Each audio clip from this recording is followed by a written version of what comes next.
Indiana Newsdesk is made possible in part by Smithville Fiber Internet, streaming TV, home security and automation in Southern Indiana.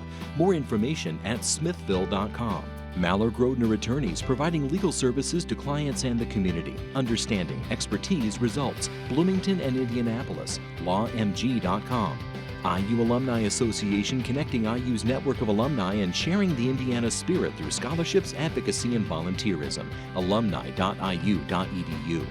IU Center for Rural Engagement extending IU Bloomington resources to improve Hoosier lives in partnership with communities and organizations. Rural.indiana.edu. And by WTIU members. Thank you. Coming up on Indiana Newsdesk. House Republicans are trying to pass legislation that would ban businesses from requiring vaccines for employees, but it's being met with resistance. From a strictly business side of it, if I have an unvaccinated employee that gets COVID, they're out way longer than a vaccinated employee.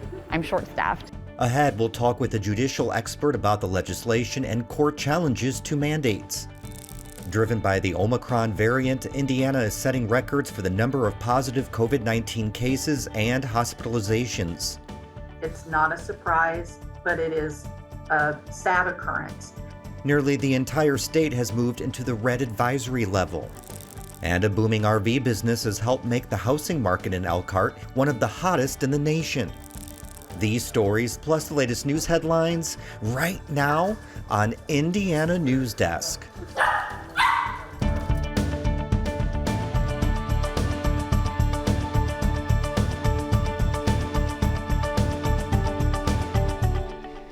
Welcome to Indiana Newsdesk. I'm Joe Wren. Well, the rapid transmissibility of the Omicron variant has pushed COVID-19 positive cases and hospitalizations in Indiana to record levels, and nearly the entire state is now in the red advisory level. Pat Bean reports. Indiana set a record Thursday with more than 16,500 new positive cases of COVID-19. That brings the total to more than 1.4 million Hoosiers who have tested positive since the pandemic began nearly 3 years ago. And that total is likely lower than the actual number. Those are the ones that are testing in clinics and sites, right? So it doesn't account for those who may be doing home tests or who aren't able to get a test at this time. Statewide, more than 1 in 4 people tested for COVID-19 are testing positive. In Monroe County, a record 379 people tested positive Thursday, and the county's weekly cases per 100,000 jumped from 230 last week to 1,081 this week. The county's positivity rate has climbed to 21.5%. It's not a surprise, but it is a sad occurrence. Cottle says patience is the key for those trying to get tested. With this amount of transmission, testing sites are understandably overwhelmed. Turnaround times are rising, and securing testing can be difficult. It's just not positive cases that are rising. A record 3,467 Hoosiers were hospitalized with the virus Wednesday, and with the state's positivity rate at almost 29%, those numbers are unlikely to drop dramatically soon. For Indiana Newsdesk, I'm Pat Bean. The state added 75 new COVID-19 deaths Thursday, bringing the total to 19,393.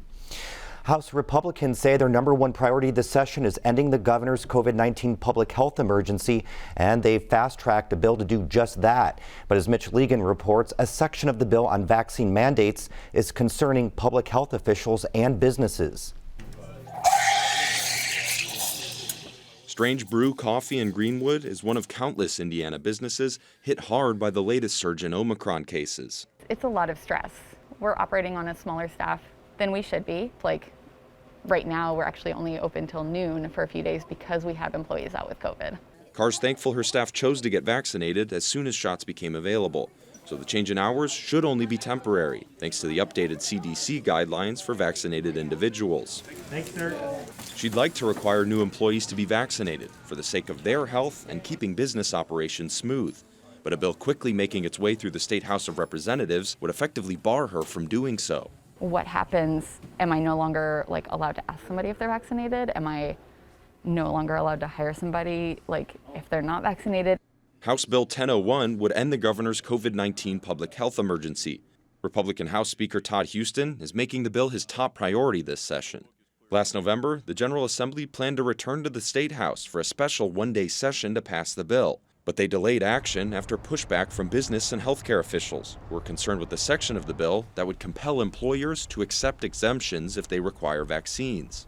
1001 in the simplest form, 1001 is a Hoosier employee protection bill. Representative Matt Lehman authored the bill. He was convinced of the importance of exemptions after hearing from constituents who were losing their jobs for their personal beliefs. How do we put something together that guarantees that the employee is protected while not trampling on the rights of the employer? Under the proposed bill, any business can require COVID vaccines for employees. But if they do, they'd have to accept exemptions for 4 reasons: medical concerns, religious beliefs, natural immunity, or the employee could choose to test for COVID weekly at the employer's expense. Carr says she's concerned about the price of weekly testing. That could include losing staff if she were to hire someone who's unvaccinated. I know that would happen. I absolutely know that would happen. They want the person who's standing 2 feet away from them to be vaccinated because that's what makes them feel safer. An amendment to the bill would allow businesses to recoup some of the costs for tests through the Department of Workforce Development. But business organizations, including the Chamber of Commerce, aren't in love with the idea of the state telling them what they can and can't do. I think the House is trying to make the bill better from their perspective to make it maybe more palatable, but at the same time, we oppose government mandates. Tam also has concerns about businesses' ability to test employees, considering how difficult it is to find a test now. Lehman says those concerns will be addressed as the bill continues through the House and Senate. We're hearing from the feds, we're going to send out 500 million tests or whatever it was. It kind of tells me on one hand, we've got all the capacity we need. On the other hand, I do hear it, and we hear it very loud and clear that, what do we do with this? And so it is an issue that we're looking at as well. But health officials say the bill's messaging isn't helpful as the state sets new records for hospitalizations. With 52% of residents fully vaccinated, Indiana ranks near the bottom nationally. Shandy Dirth, who runs the Center for Public Health Practice at IUPUI, says business mandates have been integral, convincing Hoosiers to get the shot. So these mandates help those people who kind of don't care one way or the other. And, I keep thinking about this bill. I think about the Indiana logo and it says Indiana, a state that works. For us to go to work, we need to be healthy. And if we get vaccinated, we're a lot less likely to miss work because of COVID. Carr and other business owners will be watching the rest of the session closely. She's hoping to expand to a new location, which would mean hiring new employees. But if the bill passes, she says that might have to be put on hold as she navigates the new reality. For Indiana Newsdesk, I'm Mitch Legan. The bill could be up for a vote in the House as soon as Tuesday. If it passes, which it's likely to, it'll head to the Senate for further debate. We're now joined by Jody Madeira, a professor of law at IU's Maurer School of Law. Hello, Professor. Thanks for being with us. Hello. Thank you for having me. So, Supreme Court shut down President Biden's mandate for vaccines or testing. That's for employers with over 100 employees on Thursday. Now, many legal experts expected it to be upheld. Why did it fail? Well, I think the Occupational Safety and Hygiene Administration, according to the court, just exceeded its authority. Every federal agency can basically do only as much as the congressional grant of authority gives it leash for, and unfortunately, the conservative justices determined that they had exceeded that limit. So, as you mentioned, the court's 6 conservative justices sided against the 3 liberal justices in the decision. Denying mandates has been a major political push for Republicans. So, is there a concern the court is becoming as partisan as Congress or the country? I don't think the court is becoming as partisan as the country suspects it is. Rather, I suspect we're all conservative, liberal, or moderate for a reason, and those feelings are inextricable, from what we view as justice, from what we view as freedom, from what we view as the authorities and limits of government. Let's get to Indiana House Bill 1001. If that passes, it allows businesses to mandate vaccines, but also it must allow for fairly broad exemptions. So could a business challenge that bill in court? And if so, what kind of case would they have? I believe that they could. And of course, it's under the Indiana Constitution, the U.S. Constitution.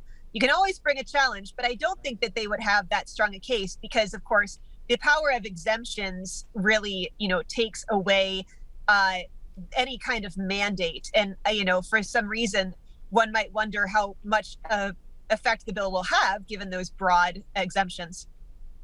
So language in the bill says that workers who lose their job because they are denied vaccine exemptions are eligible, though, for unemployment benefits. How about that part? Is that something that could hold up in court?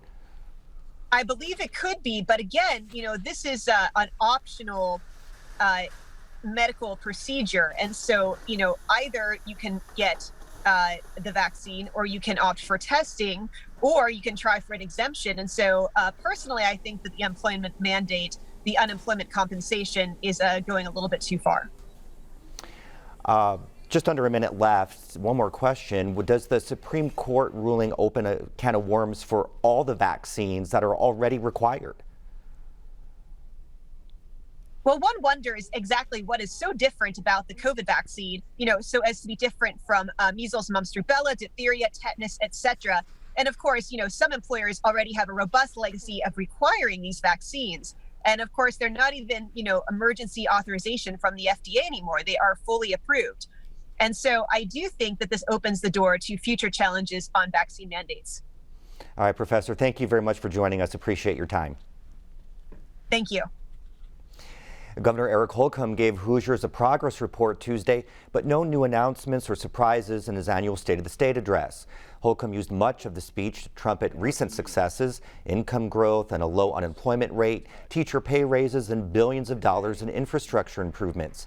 He also pitched future plans, a proposed business tax cut this year and major spending in 2023, including significant investments in public health and economic development.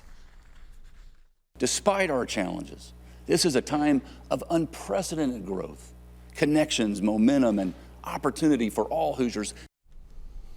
Indiana House Republicans are advancing a bill that would provide $1 billion in tax cuts. They maintain the cuts will attract business to the state, but some mayors are worried about the potential impact on their communities and are planning to fight the cuts. Columbus Mayor Jim Linnop says the business personal property tax has been around for decades. It's a tax business owners pay for goods they own and use to run their companies, such as furniture, computers, or equipment. Nobody from California or Germany or Japan or any place that's looking at Columbus, Indiana, has ever said, well, your business personal property tax is too high. I mean, that's just not become part of the conversation. Legislators are considering House Bill 1002, which would eliminate a significant portion of the tax through state tax credits and other provisions. We can't do without the revenue. I mean, it's built into our budget that we have from year to year. And so if you want to take this away, then that's okay, but find some way to replace it. It's a theme Accelerate Indiana Municipalities, or AIM Indiana, is repeating. Replace, don't erase. It says Indiana ranks in the top 10 for business tax climate in most rankings, and companies are looking at other items such as parks, infrastructure, and schools when choosing to relocate. Terre Haute Mayor Duke Bennett says he sat on a summer study committee a few years ago and will be back at the State House this week to keep fighting for replacement revenue. We're losing $13 million this year that we can't collect because of the tax caps, okay? We've dealt with that. We've all found a way to deal with that. If you bring in this piece, from a few years ago, it was about a $5 or $6 million hit to the city budget. He says the city would have to raise fees or cut staff to make up for the cuts. A House committee cleared the bill Wednesday. It now heads to the House floor. The House committee rejected several changes that Democrats argued would do more to help struggling families. A controversial school curriculum and parent transparency bill advanced in the Indiana House Wednesday. House Bill 1134 increases parents' authority over school content and would limit how teachers talk about things like race, religion, and politics in their classrooms. The House Education Committee made minor changes before voting on the bill after GOP Senator Scott Baldwin made national headlines urging neutrality from teachers as they talk about things like Marxism and Nazism. Page 6, lines 30 through 31, page 7, lines 29 through 30, clarifies that schools can and should teach that Nazism is bad. Cook is the bill's author. It now goes before the full House. Indiana's 9th District Congressman Trey Hollingsworth wrote an op-ed for the Indianapolis Star, which is not in his district, that he isn't seeking re-election in 2022. Hollingsworth, who has held the seat since 2016, hinted at a run for future office and says he will fight for the district in different ways. Indiana's current governor, Republican Eric Holcomb, is term limited and will leave office after 2024. State Senator Aaron Houchin of Salem is the leading Republican candidate to fill the seat. Several Democrats, including IU professor Isaac Ntiasori, have declared their candidacy. Coming up next on Indiana Newsdesk. Elkhart has one of the hottest housing markets in the nation thanks to a booming recreational vehicle business. And a new ordinance means pet stores in Bloomington will no longer be able to sell cats and dogs beginning January 2023. These stories and more right here on Indiana Newsdesk. Wake up. Wake up to the world. To the marvels. The mayhem. The music. Wake up to the wows. The woes. The wonder. Wake up to the commotion. To the beauty. To the humanity. To the hope. Wake up every morning. Fully awake. NPR Morning Edition. Tune in to your local station or download the NPR app. Year after year, PBS has been bringing you the news you trust. We care about the things that are going to affect the lives of each and every American. The in-depth analysis you need. What we normally see in these big crises. And the true stories that have to be told. We're a place that people can come not just to find out what happened, but why it matters. It's all thanks to the support of viewers like you. Thank you.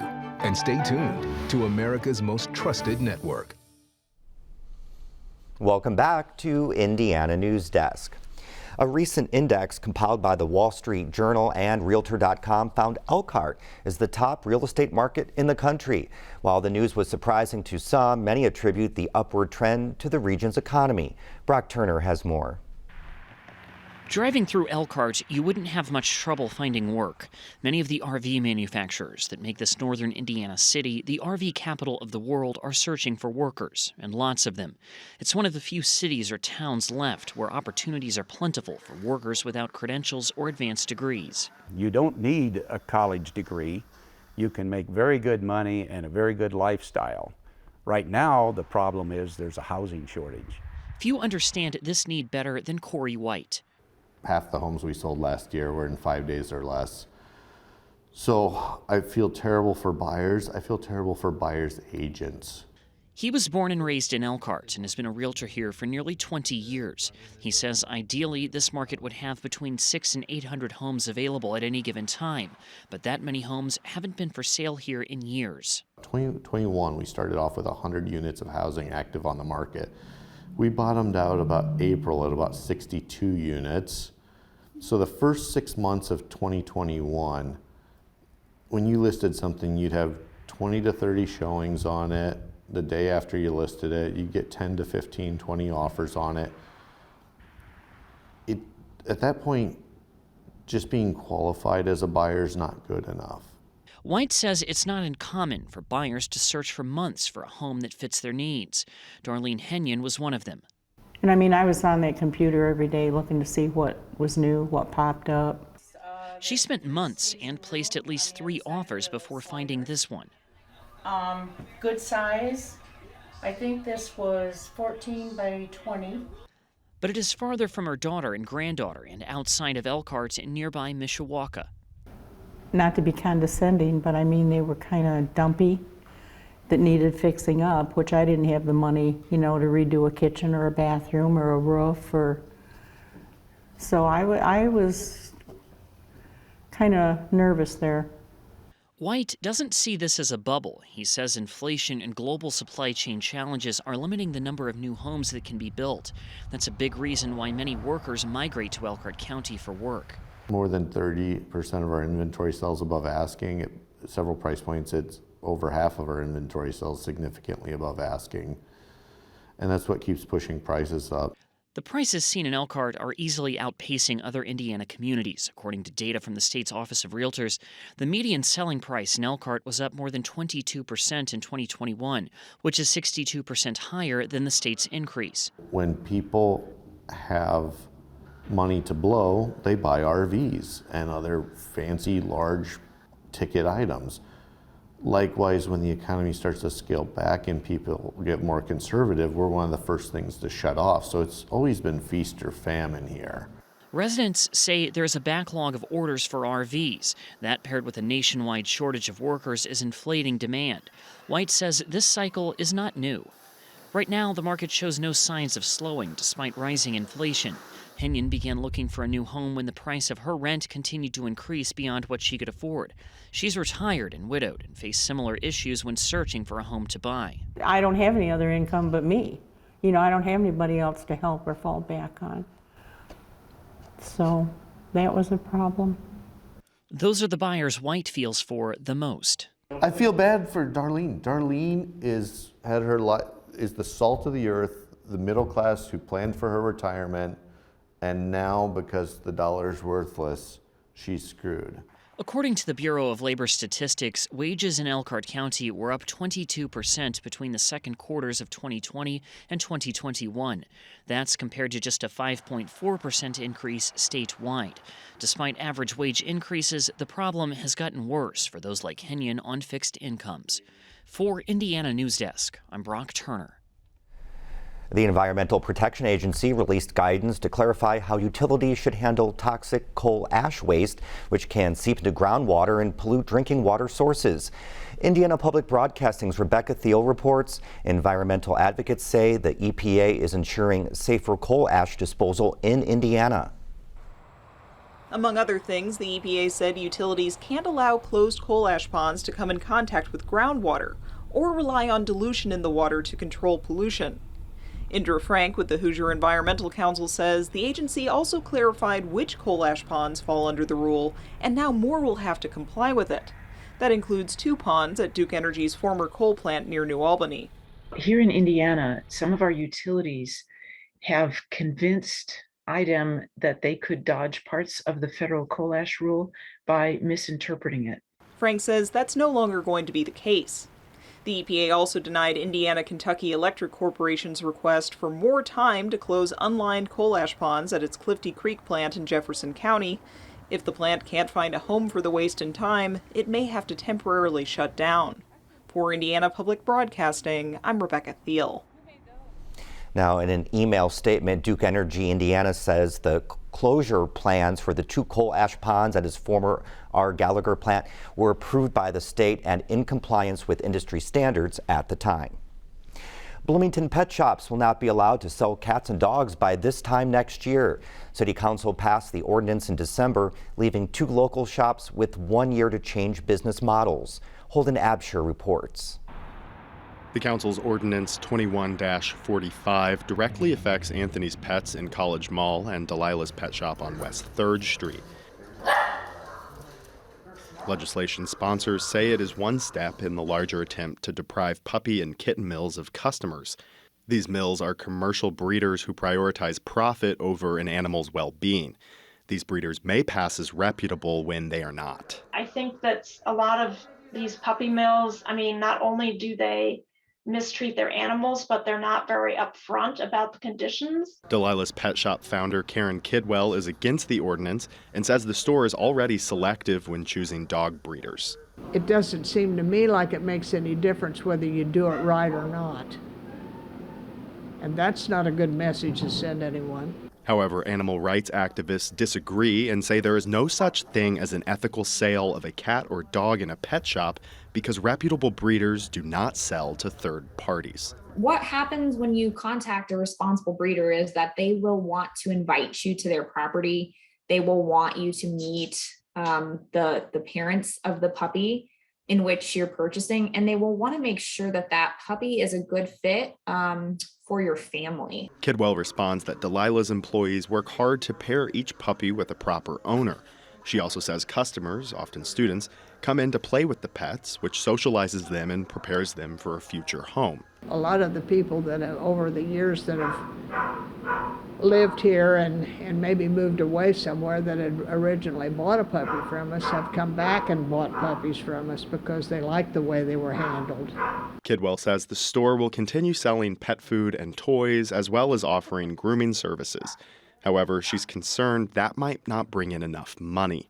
But the Humane Society of the United States says stores like Delilah's are in a good position to transition business models away from pet sales. We have many boutique pet stores that sell food, collars, beds, offer grooming services. And these are things that people are coming back for time and time again. It's not just a one-time purchase of a dog or a cat. While selling a cat or dog in a pet shop will be illegal, the ordinance allows shops the ability to partner with local organizations and house animals for adoption. However, the shop cannot financially profit from the adoption itself. For Indiana Newsdesk, I'm Holden Apsher. And the 73-year-old Johnson Creamery smokestack in downtown Bloomington is unsafe. City officials are ordering the owner to repair it. The area around the 140-foot-tall smokestack is closed, including a portion of the Beeline Trail. An inspection last month determined the smokestack to be potentially dangerous, and property owners, Peerless Capital of Chicago, were notified to complete repairs within 60 days. That's the end of this program, but our work continues online as we cover the news throughout the week at WTIUnews.org. Have a great weekend.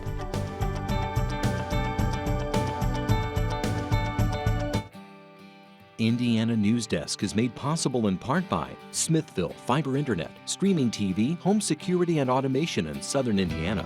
More information at smithville.com. Maller Grodner Attorneys, providing legal services to clients and the community. Understanding, expertise, results. Bloomington and Indianapolis. LawMG.com.